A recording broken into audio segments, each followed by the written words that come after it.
Hello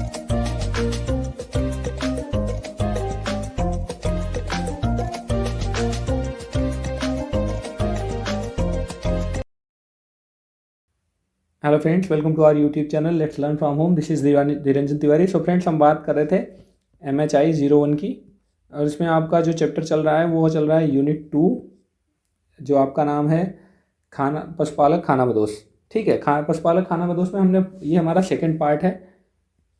ठीक है, part 2 है। अब चूँकि फर्स्ट पार्ट इसमें आ गया है और हम क्वेश्चन आंसर ही देख रहे हैं ताकि आपको भी आसानी हो और चीज़ें समझ में आ जाएं।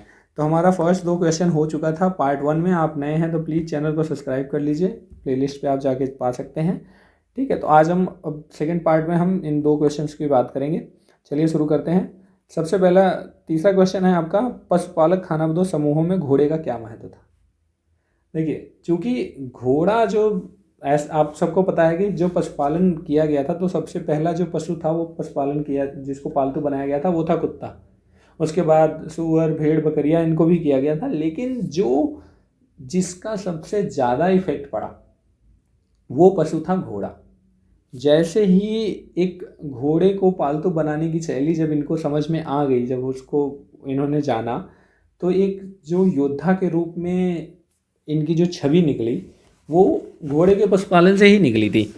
ठीक है, और जो सबसे पहले घोड़े को पालतू बनाने के जाने का जो प्रमाण है वो आपको कहाँ से मिला है। देखिए, ये चूँकि पहले जो क्वेश्चंस हुए हैं उनका था, तो प्रमाण जो मिलता है घोड़े को वो मिलता है यूरेशियाई स्टेप्स।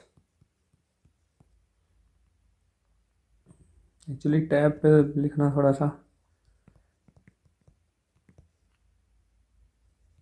ठीक है। जो यूरेशियाई स्टेपी होते हैं, उनके मैदान होते हैं, वहाँ पे देखने को मिलता है कि वहाँ से इसका प्रमाण आया था। मैं एक वो बता रहा हूँ कि देखिए, घोड़े को पालतू बनाने के बाद लोगों में इसकी जो उपयोगिता थी वो समझ में आई कि घोड़े क्या थे। अब घोड़े को पालतू बनाने के पीछे का जो रीज़न था, कारण जो था, वो अलग अलग डिस्प्यूट है। विद्वान में से कुछ कहते हैं कि सवारी के लिए, मतलब कुछ विद्वान थे जो ये कहते थे कि सवारी के लिए किया गया था, और कुछ विद्वान ये कहते थे कि खाने के लिए। चूँकि घोड़े एक तो शांत स्वभाव के होते थे और वो इतने बड़े होते थे कि उनका जो मांस होता था वो बहुत ज़्यादा था। तो कुछ लोग कहते थे सवारी के लिए किया जाने लगा, कुछ लोग कहते थे खाने के लिए किया जा रहा था।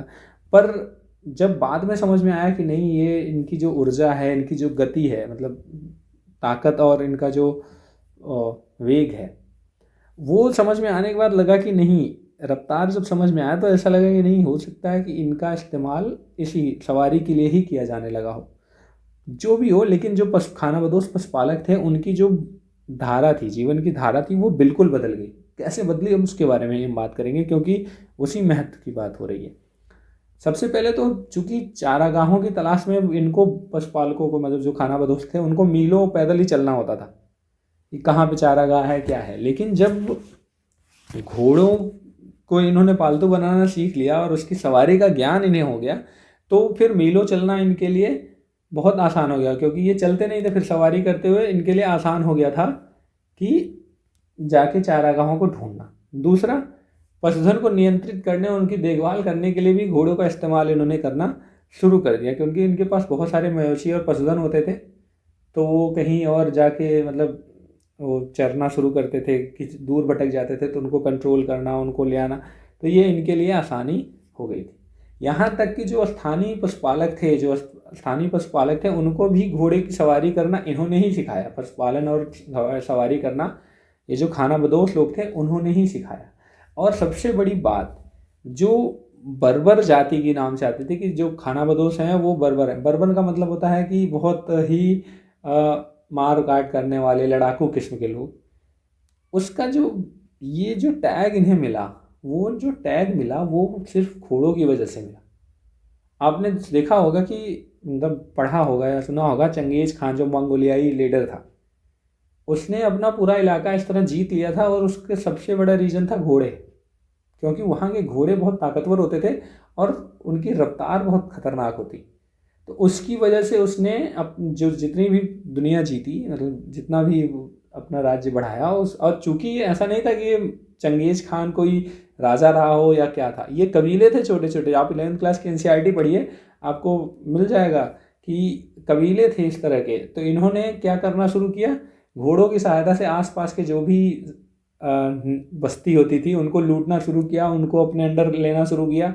इस तरह से जब इनका ग्रीड मतलब आत्म महत्वाकांक्षा बढ़ती चली गई तो इन्होंने अपना यही काम करना शुरू कर दिया। इवन ये चाइना तक भी गए थे, इंडिया तक भी आए थे, मतलब आप देखिए उधर पामेर के पठार के आसपास तक ये वहाँ तक भी थे। तो इसी की वजह से ऐसा होता था, आक्रमण करने में ये सक्षम होते थे, जाते थे आक्रमण करते थे और फिर लूट के सामान लेके चले आते थे। ठीक है, तो इस तरह से उनकी जो जीवन थी वो घोड़ों से पहले बहुत साधारण चलती थी, सरल तरीके से चल रहा था, नॉर्मल जीवन जीते थे। लेकिन जैसे ही घोड़े का उन्होंने वो करना शुरू कर दिया तो फिर अस्थाई जो लोग थे उन पे अपना प्रभुत्व जमाना शुरू कर दिया। ठीक है, धीरे धीरे फिर साम्राज्य की स्थापना शुरू हो गई। तो ये इस तरह की चीज़ें आई। अब दूसरा जो महत्व था, ठीक है, उसमें अब ये आया कि घोड़े से इन्होंने घोड़ों से गाड़ी खींचना भी शुरू करा दिया। सवारी करना तो ठीक था, दूसरा अब गाड़ी खींचना शुरू करा दिया। तो इससे क्या होता था, एक स्थान से दूसरे स्थान पे जो यात्रा करना होता था तो एक स्थान से दूसरे स्थान पे जाना आसान हो गया, क्योंकि चीज़ों को लाना ले जाना आसान हो जाता था। अब ये रीजन ऐसा हो गया कि जो स्थायी लोग रहते थे वो इनके सामने अपना समर्पण कर देते थे कि भाई हम आपसे नहीं वो कर सकते। तो जो खानाबदोश लोग थे धीरे धीरे इन्होंने अपना साम्राज्य बनाना शुरू कर दिया। तो अभी हम इसका महत्व जो देख रहे हैं, अब उसमें महत्व में आप वो कर सकते हो। पहला सवारी करना, दूसरा आप लिख सकते हो गाड़ी खींचना, तीसरा आप कर सकते हो कि जीवन स्तर में सुधार। चूंकि अब ये बड़ी बड़ी लड़ाइयाँ लड़ते थे, साम्राज्य जीतते थे, तो इस तरह से अब इन्होंने अपना स्टैंडर्ड बढ़ाना शुरू कर दिया। क्योंकि पहले ये साधारण तरीके से खाते पीते थे, जंगली की तरह रहते थे, लेकिन रहना अभी भी वैसा ही था, लेकिन अब ये स्टैंडर्ड की लाइफ जीना शुरू कर दिए थे। क्यों? क्योंकि संपत्ति इनके पास बहुत बढ़ गई थी, लूट लेते थे, लूट का माल इनके पास बहुत होता था, तो धीरे धीरे इनका जीवन स्तर बदलने लगा। ठीक है, इसके बाद अब क्या हुआ, धीरे धीरे ये जो खानाबदोश पशुपालक थे, घोड़े का ज्ञान होने के बाद इनको योद्धा का वो दिया जाने लगा। ऐसा नहीं था कि क्योंकि ताकतवर और साहसी तो ये थे ही, क्योंकि एक शिकारी मतलब जो शिकारी लोग थे, खानाबदोश लोग थे, ये अलग अलग जलवायु में घूमते थे, शिकार करते थे, जानवरों से इनका सामना होता था, तो साहसी तो ये थे ही। लेकिन जैसे ही घोड़ों का ज्ञान हो गया तो ये खुद को योद्धा कहलाने लगे। अब इनको ये बड़ी बड़ी लड़ाइयाँ लड़ने लगे, ये खुद को मतलब आप समझ लीजिए, जो आप देखिए वाइकिंग्स देख लीजिए, या बहुत सारे जो चंगेज़ खान पे बहुत मूवी बनी है, आप उसको देख लीजिए, आप देखेंगे जो बहुत सारी मतलब मेन जो इम्पोर्टेंस दिया गया है वो घोड़ों को दिया गया है, कि घोड़े की वजह से ही ये चीज़ें हुई। तो अब घोड़ों का महत्व क्या था ये आपको समझ में आ गया होगा। ठीक है, तो इस तरह से घोड़ों की वजह से इनका पूरा का पूरा जो जीवन था वो बदल गया। ठीक है, अब हम लास्ट क्वेश्चन पे देखते हैं। लास्ट क्वेश्चन आपका है, एक सेकेंड, 4th क्वेश्चन, पशुपालक खानाबदोशों की अर्थव्यवस्था का संक्षेप में वर्णन कीजिए। ठीक है, अब देखिए चूंकि अभी हम पिछले 3 क्वेश्चन खानाबदोश पशुपालक की ही बात कर रहे हैं, तो अब इसमें मुझे लगता बहुत ज़्यादा आपको वो करना है। सबसे पहले यही था कि आप देखिए खानाबदोश जो लोग थे पहले उनका जीवन कैसा था। चूँकि हम चैप्टर पढ़ रहे हैं इसलिए हमें पता है कि हाँ हमने अभी पढ़ा है, लेकिन चूँकि वहाँ क्वेश्चन आएगा तो आपको ऐसे लिखना है कि आप फ्रेश लिख रहे हो।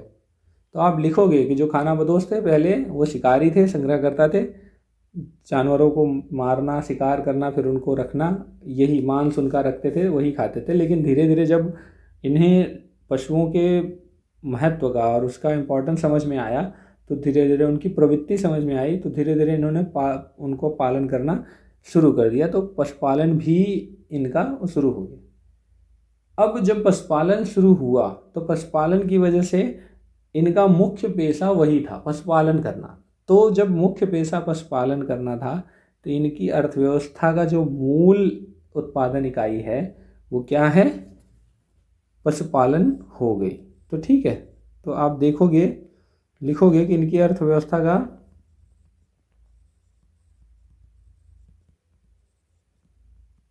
मुख्य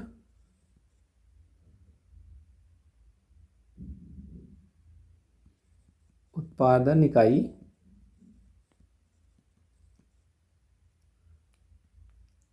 पशुपालन हो गया। ठीक है, तो इनकी जीवन यापन का जो था वो पशुपालन ही होता था। धीरे धीरे हालांकि शैली में परिवर्तन आया, चूँकि घोड़े के पालतू बनाने के बाद इनका जो चीज़ थी, मतलब इनका जो वो था काम करने का तरीका, वो बिल्कुल अलग हो गया। ये लूट मार करने लगे, साम्राज्य बनाने लगे, लेकिन इनकी अर्थव्यवस्था स्टार्टिंग से जो थी वो वही थी। तो ये क्या करते थे, मतलब पशुपालन करते थे। तो एक जगह से दूसरी जगह पर चारागाहों के ढूंढने में या चारागाहों की तलाश में एक स्थान से दूसरे स्थान पर जाते थे। और ऐसा भी होता था कि चूँकि ये हमेशा से ऐसे जलवायु में रहते थे जो इनके लिए प्रतिकूल थी। ऑब्वियसली ऐसा नहीं है ना कि जिन्हें इसके बारे में तो कुछ पता होता नहीं था, तो ये उस प्रतिकूल जलवायु में खुद को ढालना शुरू कर देते थे और उसके अनुरूप खुद को ढालते थे। ठीक है, और ऐसा भी था कि पहले वो एक ही प्रकार के पशुओं का पालन करते थे, जो जिससे कि मतलब और जगह पे इनको रहना थोड़ा कठिन होता था। लेकिन धीरे धीरे इन्होंने क्या किया, चूँकि अर्थव्यवस्था का मेन इनका पशुपालन ही था, सारी चीज़ें उसी के इर्द गिर्द घूमती थी। अब इन्होंने बाकी पशुओं को भी पालना शुरू किया, उनका प्रजनन कराते थे, उनको पालते थे, और उसी के ज़रिए उसके जो सामान इनको मिलते थे उसी से वो दूसरी जो लोग थे, दूसरी जो अर्थव्यवस्था थी उसके साथ ये इंटरेक्ट करते थे। मतलब कि दूसरे लोगों से सामान खरीदते थे, जिसको आप वस्तु विनिमय प्रणाली, बार्टर सिस्टम कहते हो, उसके थ्रू अपने सामान का लेन देन करते थे। ठीक है, तो धीरे धीरे इनकी जो जीवन पद्धति थी वो बदलनी शुरू हुई। ठीक है, और इनकी जो उत्पादन की सीमा थी वो भी बिल्कुल सीमित थी। ऐसा नहीं था कि उत्पादन की वृद्धि होती गई बार बार, क्योंकि उसका भी एक रीज़न था। सबसे बड़ा रीज़न यही था कि ऐसा नहीं था कि मौसम हमेशा इनके फेवरेबल होता था। क्योंकि ये पशुपालक थे तो सूखा, अतिवृष्टि होती जी थी, ओले पड़ते थे। इसकी वजह से क्या होता था कि चारागाह इनको मिलते थे, नहीं मिलते थे, तो ये नहीं हो पाता था। दूसरा, बीमारियाँ, प्लेग, इन सब चीज़ों की चपेट में आने से मवेशियों, मतलब जो इनके पशु थे, ये सब भी मतलब मर जाते थे, उनको भी सामना इनको करना पड़ता था। ठीक है, तो एक तो ये था। दूसरा जो इनका था, उत्पादित वस्तुओं के लिए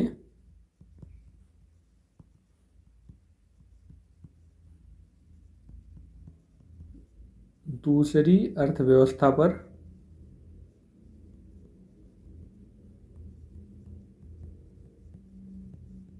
निर्भर थे।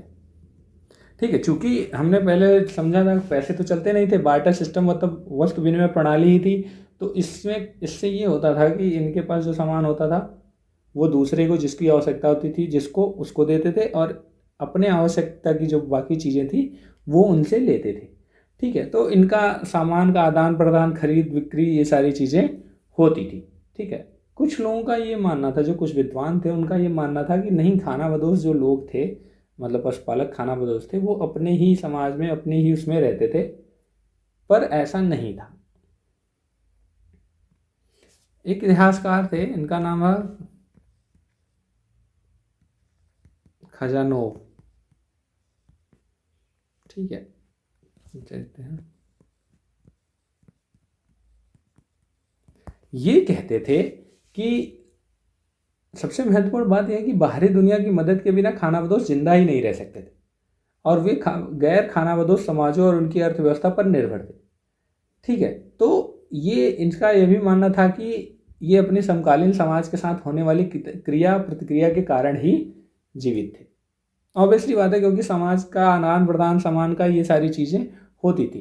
तो खानाबदोश अर्थव्यवस्था की जो प्रमुख मतलब व्यवस्था की जो प्रमुख विशेषता थी, उनमें आप ये भी कह सकते हो कि यह बाहरी दुनिया का एक अभिन्न अंग था, जो उससे अलग भी थी, परंतु उसके बीच नष्ट न होने वाला एक अनिवार्य संबंध भी था। क्योंकि उसके बिना, जैसे आप देख लो ना कि हर काम करने में आप माहिर नहीं हो, आपको अपने ज़रूरत की चीज़ें दूसरों से लेनी पड़ती हैं और दूसरों की ज़रूरत की चीज़ें आपको देनी पड़ती हैं, आप जिसमें माहिर हो। तो ऐसे उस समय था। आज आप पैसे से सब कुछ ले सकते हैं, पहले पैसे नहीं थे तो लोग अपने कार्य से ही एक दूसरे की मदद करते थे और ज़रूरत की चीज़ें लेते थे। खासकर खानाबदोश के साथ भी यही था। लेकिन चीज़ों का परिवर्तन होना लाजमी है। तो परिवर्तन तब हुआ जब इन्होंने घोड़े को मतलब घोड़ों को पालतू बनाना सीख लिया। उसके बाद इनका जीवन जो व्यतीत हुआ उसमें ये हो गया कि इनकी अर्थव्यवस्था में लूट मार शामिल हो गई। लूट मार की व्यवस्था, मतलब जाते थे, लूट लेते थे, इस तरह का जीवन यापन है। ये फिर क्या हो गया, एक प्रमुख साधन बन गया। ठीक है, जिसकी वजह से इन्होंने बाद के समय में एक बहुत विशाल साम्राज्य की स्थापना करनी शुरू कर दी। आप देखेंगे तो बहुत सारे ऐसे साम्राज्य आपको मिल जाएंगे जो पहले खानाबदोश थे, फिर धीरे धीरे इन्होंने खुद को इस तरह से वो कर लिया। और स्टार्टिंग लूट मार से ही शुरू हुई, क्योंकि इनके पास तो कुछ था ही नहीं। लूट मार से ही इन्होंने अपनी जो संपत्ति बनाई, इस तरह से ये चलनी शुरू हो गई। ठीक है, अब जिसका परिणाम ये हुआ कि अब जितनी भी आबादी इनकी बढ़ने लगी, लूट मार की वजह से इन्होंने अपना एक संपत्ति इकट्ठा कर रखी थी कि उसका पेट भरने के लिए, इन सब चीज़ों के लिए ये मतलब इसको सक्षम थे। ठीक है, तो अब ये कह सकते हो कि इनकी जो मूलभूत अर्थव्यवस्था थी ये थी कि ये पशु आधारित ही थी। चाहे वो घोड़ों का पशुपालन मतलब पालन करना सीख गए हों, उसके बाद इन्होंने लूट मार की स्थिति अपनाई, पर जो भी थी, पर पशुपालन ही इनकी अर्थव्यवस्था का मुख्य आयाम था। ठीक है, तो ये तो रहा आपका क्वेश्चन। तो आप पांचों क्वेश्चन जो चीज़ें हैं आप ये समझ गए होंगे। आई होप कि आपको अच्छा लगा होगा, आप समझ गए होंगे। क्वेश्चन आएगा तो आप लिख लेंगे। ठीक है, तो आप प्लीज़ हमारे चैनल को सब्सक्राइब कर लीजिए, क्योंकि हम एक दो दिन में कोई ना कोई नया चैप्टर अपना करते रहेंगे। Thank you so much, keep watching.